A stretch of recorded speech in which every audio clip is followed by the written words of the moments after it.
Assalamualaikum warahmatullahi wabarakatuh. Baik, pada kali ini kita akan mengulas kembali materi tentang meraih kesuksesan dengan optimis, ikhtiar, dan tawakal.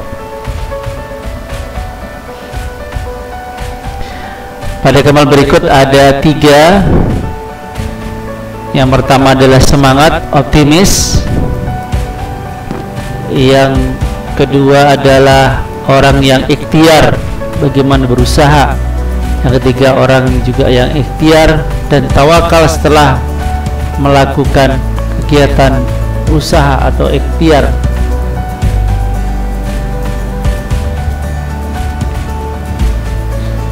Dalam materi ini yang akan kita bahas seperti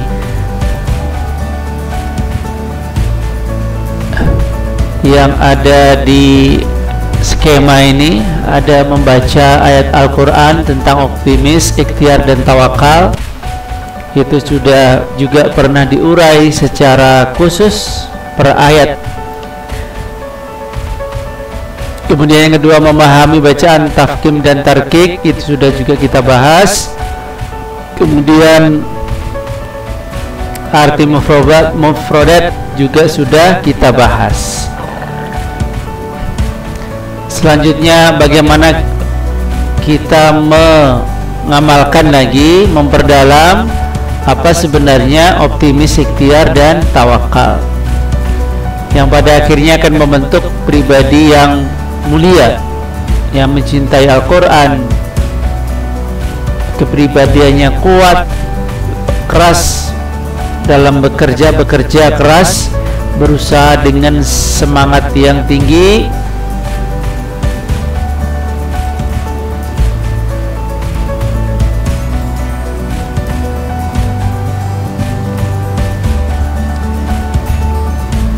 Allah itu suka orang-orang yang berusaha. Memang Allah itu suka hambanya yang bekerja keras.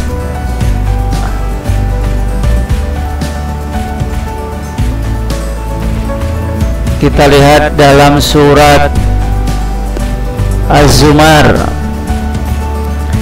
Qul ya ibadiyalladzina asrafu ala anfusihim la taqnatu min rahmatillah innallaha yaghfiruz dzunuba jami'a innahu huwal ghafurur rahim. Kemudian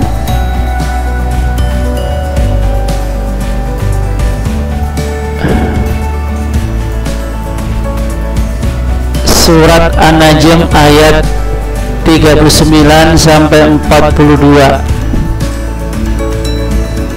A'udzubillahi minasyaitonir rajim. Bismillahirrahmanirrahim.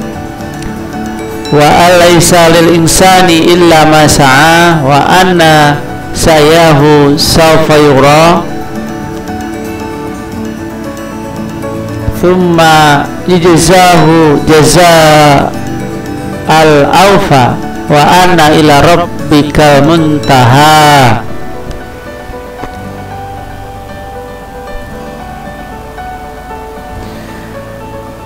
Berikutnya surat Al-Imran ayat 159.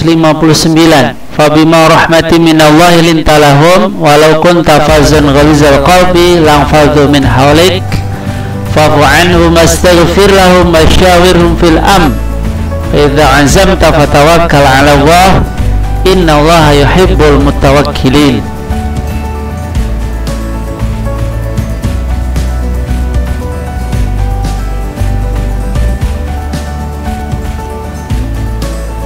Baik, kita lihat sekarang terjemahan dari surat Az-Zumar. Katakanlah, wahai hamba-hambaku yang melampaui batas terhadap diri mereka sendiri, janganlah kamu berputus asa dari rahmat Allah. Sesungguhnya Allah mengampuni dosa-dosa semuanya. Allah Maha Pengampun, Maha Penyayang. Dalam surat An-Najm kita dianjurkan untuk tidak putus asa.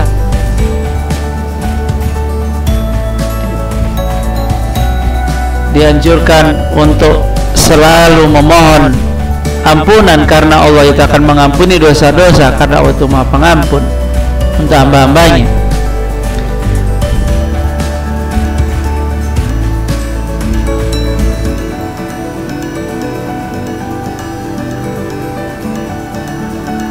Kita lanjutkan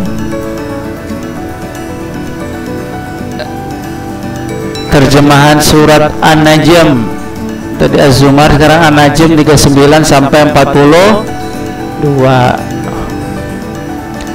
Dan bahwa manusia hanya memperoleh apa yang telah diusahakannya, dan sesungguhnya usaha itu kelak akan diperlihatkan kepadanya, kemudian akan diberi balasan kepadanya dengan balasan yang sempurna, dan sesungguhnya kepada Tuhanmu lah kesudahan segala sesuatu.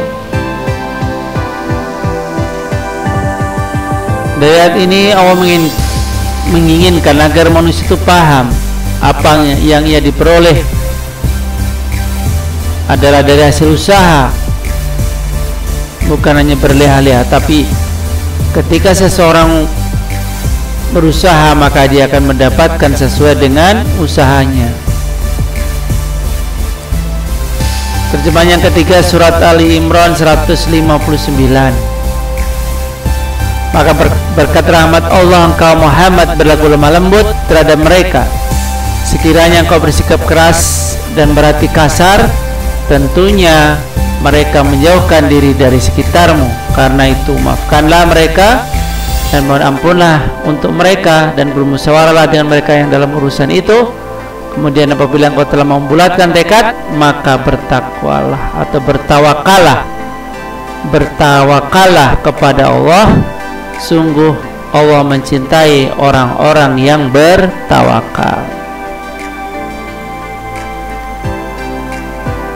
Jadi yang dapat kita ambil dari surat Ali Imran 159 ini, yang pertama adalah kita sebagai seorang muslim harus lemah lembut kepada siapapun, kepada makhluk Allah.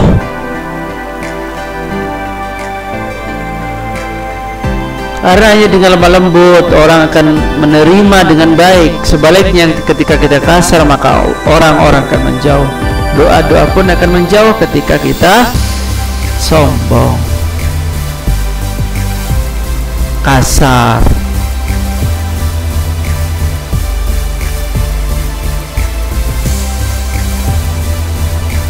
Baik, untuk Anda semuanya,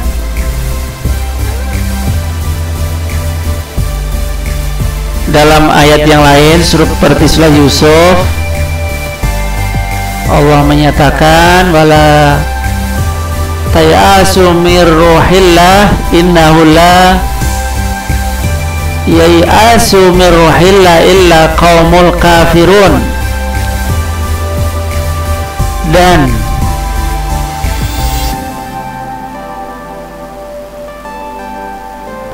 janganlah kamu putus asa dari rahmat Allah. Sesungguhnya yang berputus asa dari rahmat Allah hanyalah orang-orang yang kafir.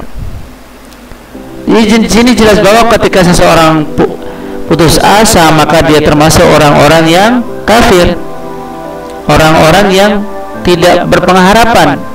Padahal Allah menyuruh kita, melarang kita untuk tidak berputus asa. Apapun kesulitan yang kita hadapi, dalam keadaan bagaimanapun, tentunya kita harus sabar dan tidak berputus asa. Banyak pengharapan, selalu optimis. Semua masalah pasti ada jalan keluarnya.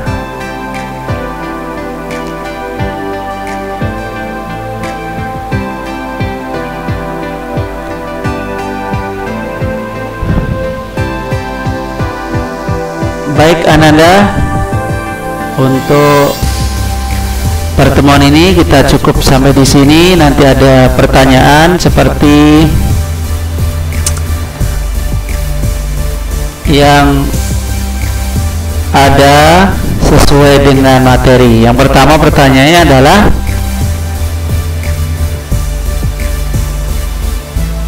tuliskan tanda-tanda, 3 tanda orang-orang yang optimis. Yang kedua,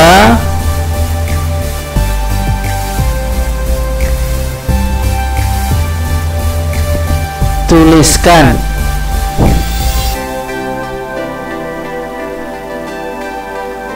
hal-hal yang harus dilakukan agar giat bekerja. Yang ketiga,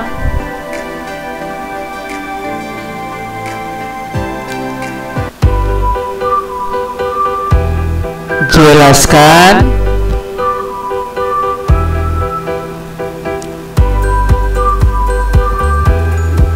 tentang tawakal yang benar dan tawakal yang salah. Silakan dijawab jika soal itu di komentar.